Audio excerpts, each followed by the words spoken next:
The lesson deals with one of the environmental hazards, noise pollution, and its effect on our health. ഈ chapter കൈകാര്യം ചെയ്യുന്നത് പരിസ്ഥിതിക്കെതിരെയുള്ള ആക്രമണങ്ങൾ അല്ലെങ്കിൽ പരിസ്ഥിതി ദുരുപയോഗം, അതുപോലെ തന്നെ ശബ്ദ മലിനീകരണം, അത് നമ്മളുടെ ആരോഗ്യത്തിനുണ്ടാക്കുന്ന ആരോഗ്യ പ്രശ്നങ്ങൾ എന്നതൊക്കെയാണ്.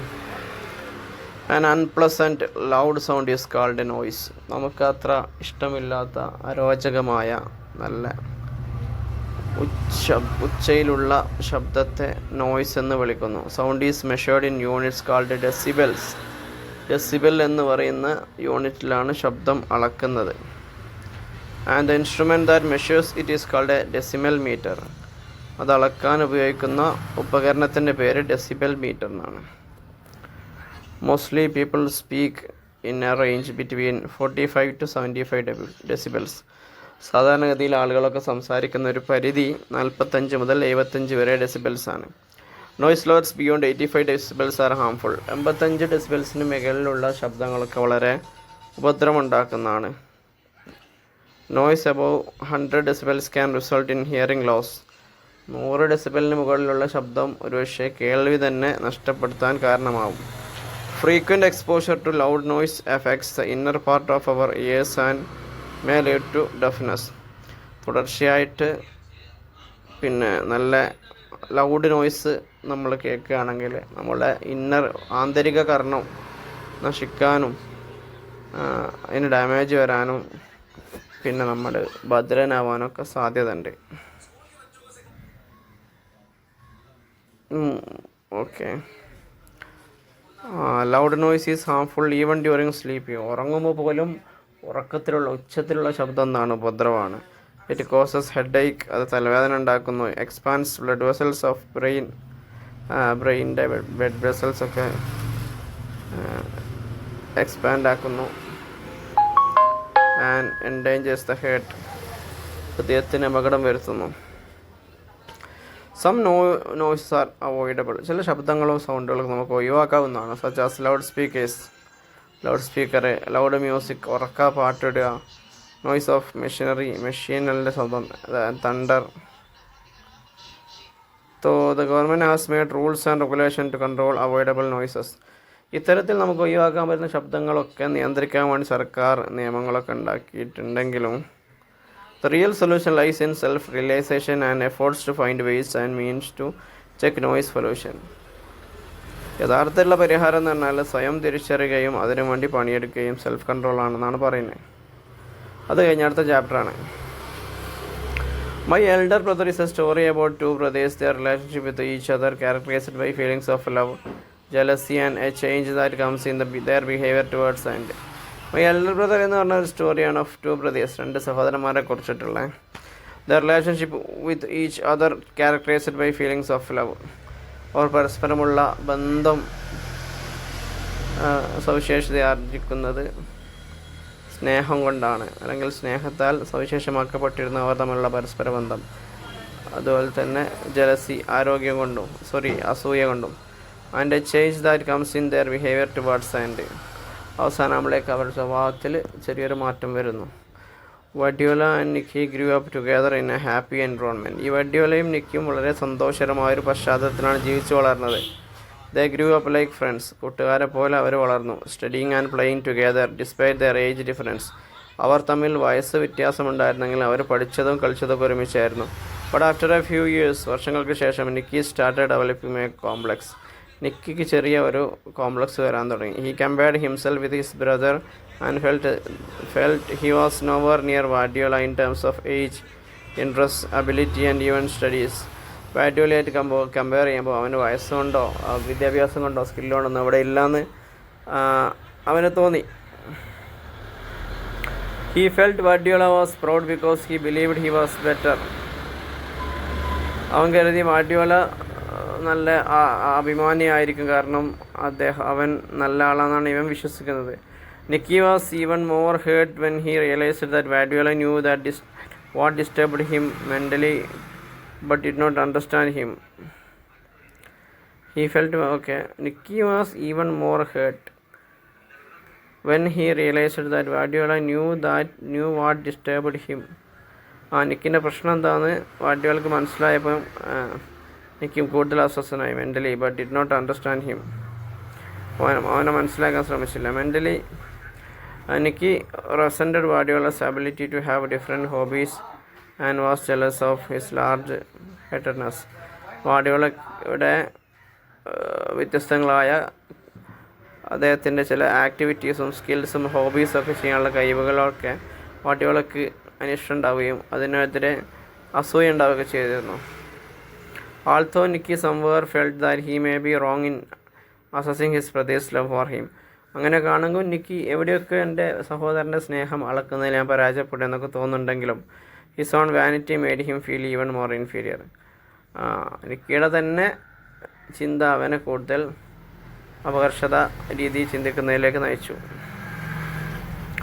One day Nicky broke a bottle of scent which Vardiola treasured greatly. വാർഡിയോല സൂക്ഷിച്ചു വെച്ച ഒരു സെൻറ്റിൻ്റെ ബോട്ടിൽ നിക്കി പൊട്ടിച്ചു. He knew how important that bottle was for his brother. അത് വാർഡിയോലക്ക് എത്രത്തോളം പ്രധാനപ്പെട്ടതാണെന്ന് ഇവനറിയാം. But he pretend to smile to show him that he was not bothered. പക്ഷേ ഇവൻ അഭിനയിച്ചു. He pretended to smile to show him that he was not bothered. ഞാൻ അറിഞ്ഞില്ല. നമ്മളെന്തെങ്കിലുമൊക്കെ ഒരു സാധനം പൊട്ടിച്ചാൽ നമ്മളറിയാത്ത മാതിരി നിൽക്കുകയല്ലേ. Instead of feeling sorry he behaved casually. ക്ഷമയൊന്നും പറയാണ്ട് ഓന ഒരു നോർമലായിട്ട് തന്നെ ബിഹേവ് ചെയ്തു. Later both brothers had a fight and declared they had quarrelled for good. ശേഷം രണ്ടാളും ഒരു ചെറിയ ഫൈറ്റൊക്കെ ഉണ്ടായി. അവർ സത്യത്തിന് വേണ്ടിയാണ് തല്ലോടി, നന്മയ്ക്ക് വേണ്ടിയാണെന്നൊക്കെ എന്ത് ചെയ്തു, പ്രഖ്യാപിക്കപ്പെട്ടു. ആഫ്റ്റർ ദ ഇൻസിഡൻറ്റ്, ആ സംഭവത്തിന് ശേഷം Vardiola was composed and behaved normally. അതിനുശേഷം വാർഡിയോല സാധാരണ രീതിയിൽ പെരുമാറാൻ തുടങ്ങി. But Nikki remain disturbed and uncomfortable. പക്ഷേ നിക്കിക്ക് വല്ലാതെ ഡിസ്കംഫോർട്ടും പിന്നെ ഡിസ്റ്റർബൻസൊക്കെ വരാൻ തുടങ്ങി. Vardiola being elder and more responsible took the initiative of asking Nikki for forgiveness. ഒരു മൂത്ത സഹോദരൻ എന്ന നിലയ്ക്ക് നിക്കിയോട് മാപ്പ് ചോദിക്കാൻ ശ്രമം നടത്തി. Nikki realised then what his brother understood him and was touched. അപ്പോൾ നിക്കിക്ക് മനസ്സിലായി എന്താണ് തൻ്റെ സഹോദരൻ, അദ്ദേഹത്തിൻ്റെ സ്വഭാവം എന്നൊക്കെ ഉള്ളത്. Both the brothers shook hands and embraced each other. രണ്ടാൾക്കാരും എന്ത് ചെയ്തു, കൈ കൊടുത്തു, പരസ്പരം കെട്ടിപ്പിടിച്ചു. Next Indian weavers. ഇന്ത്യയിലെ നെയ്ത്തുകാരെക്കുറിച്ചാണ്. Indian weavers is a short but beautiful poem consist of 3 stanzas. 3 സ്റ്റാൻസകൾ ഉൾക്കൊള്ളുന്ന വളരെ മനോഹരമായൊരു കവിതയാണ്. The flow of language is full of rhythm and world images. ആ ഒരു ഭാഷയുടെ ഒരു ഫ്ലോ എന്ന് പറയുന്നത് പിന്നെ ഒരുപാട് വേൾഡ് ഇമേജസ്, ഒരുപാട് ലോക ചിത്രങ്ങളും അതേപോലെ തന്നെ പോമലൊക്കെ യൂസ് ചെയ്യുന്ന റിതമൊക്കെ ആയിട്ടാണ്. Okay. The weavers are busy weaving clothes in different colors throughout the day. ദിവസം മുഴുവൻ വ്യത്യസ്ത കളറിലുള്ള ഇതൊക്കെ നെയ്തുകൊണ്ട് അവർ ബിസിയാണ്. Each colour as well as the timing of the day symbolises different occasion in one's life. ഓരോ കളറിൻ്റെ ഓരോ ദിവസ ടൈമിംഗ് അതൊക്കെ ഓരോ ആൾക്കാർ ജീവിതത്തിൽ ഓരോ സന്ദർഭങ്ങളൊക്കെ അത് സൂചിപ്പിക്കുന്നുണ്ട്. ഇൻ ദ മോർണിംഗ്, രാവിലെ they weave a bright blue colour cloth for new born baby. പുതുതായി ജനിച്ച ഒരു കുട്ടിക്ക് വേണ്ടിയിട്ട് അവർ രാവിലെ എന്ത് ചെയ്യും, ഒരു പുതിയ നീല കളറുള്ള വസ്ത്രം ഉണ്ടാക്കും. Symbolising birth and happiness. Blue എന്ന് പറഞ്ഞാൽ ജനനവും സന്തോഷത്തിനൊക്കെ ഉള്ളതാണ് blue cloth. During the day, ദിവസത്തിൽ they weave a bright coloured purple and green cloth for the marriage veil of a queen. പിന്നെ ഒരു രാജകുമാരിൻ്റെ വിവാഹവുമായി ബന്ധപ്പെട്ട ചില സൂചനയ്ക്ക് വേണ്ടിയിട്ട് ഉച്ചക്ക് എന്ത് ചെയ്യും, അവർ ഒരു പർപ്പിൾ ആൻഡ് ഗ്രീൻ കളറുള്ള ക്ലോത്ത് വേവ് ചെയ്യും. Signifying life celebration. ജീവിതത്തിൻ്റെ ആഘോഷങ്ങളൊക്കെ അടയാളപ്പെടുത്തിക്കൊണ്ട്. ഫൈനലി അവസാനം at night they weave A white coloured cloth for the shrewd of A dead body signifying death. രാത്രി അവരെന്ത് ചെയ്യും, ഒരു വെള്ള കളറുള്ള ഒരു ക്ലോത്ത് ഇതാകും. അതുകൊണ്ട് മരണത്തെ ഓർമ്മിക്കാനും മരണത്തെ പ്രതീകമാക്കാനും ഒക്കെ വേണ്ടിയാണ്. ഓക്കെ,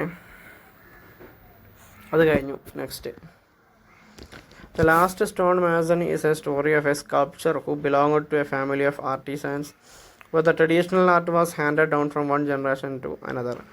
ലാസ്റ്റ് സ്റ്റോൺ മേസൺ എന്ന് പറഞ്ഞാൽ ഒരു ഈ ശില്പികളൊക്കെ ഒരു കുടുംബത്തെക്കുറിച്ചുള്ള കഥയാണ്. അവർ തലമുറകളായിട്ട് ഈ സ്കില്ല് പരസ്പരം കൈമാറി വന്ന ഒരു കുടുംബത്തെക്കുറിച്ചുള്ള കഥയാണ്. For generations the family had been carving statues of gods and goddesses for temples.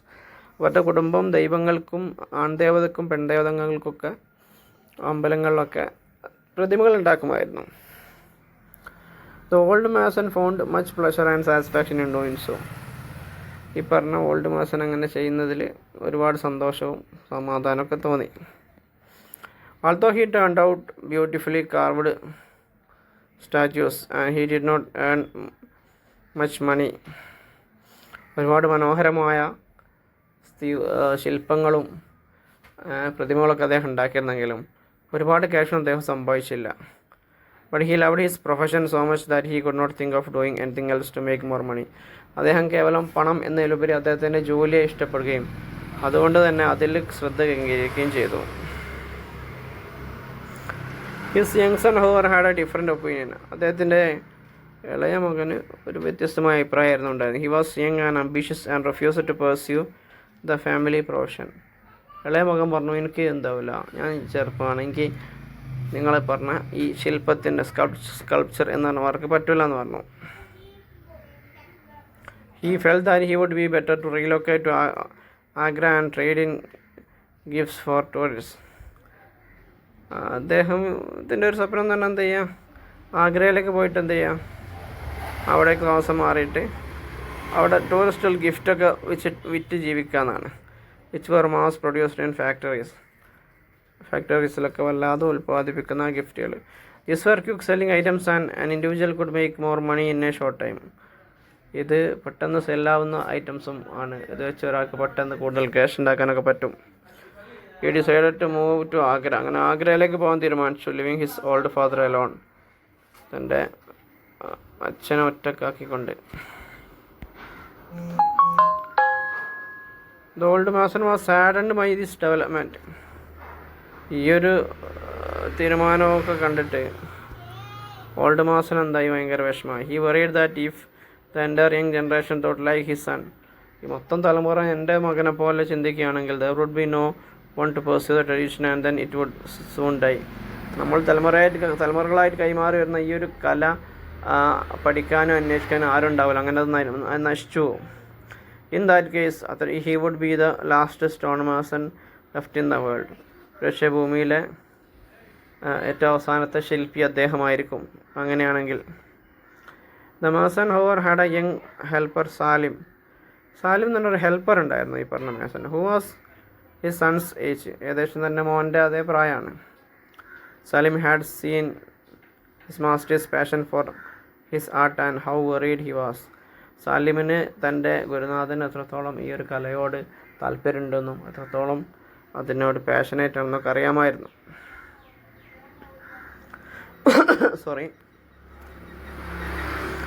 He had admired his skills and secretly practiced stone sculpting at the quarry.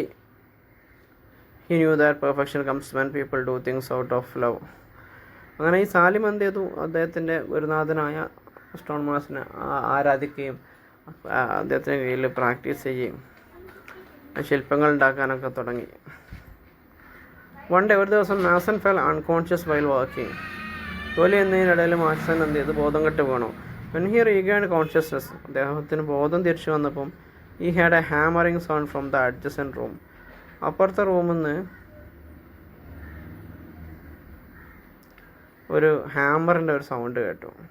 He thought perhaps his son had return. ഒരു പക്ഷേ തൻ്റെ നേരത്തെ പോയ മകൻ തിരിച്ചു വന്നായിരുന്നു കരുതി.